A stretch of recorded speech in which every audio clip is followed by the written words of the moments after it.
who doesn't know how to husk the coconut, so I will teach you. This is how to husk the coconut. Where is it? Kala nyo di ko alam.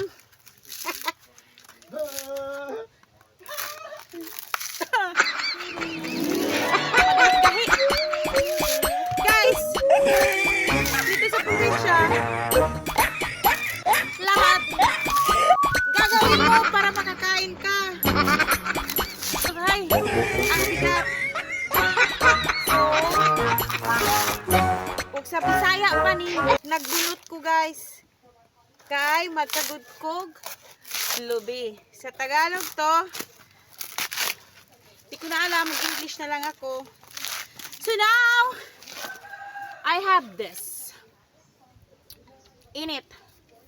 So, ato niya ning kudkoron. Ni kamo ta guys. Libre ra niyog dito guys. Basta may tanim ka. Di ba? Sa bahay mo. Pag may niyugan. Pag wala sila.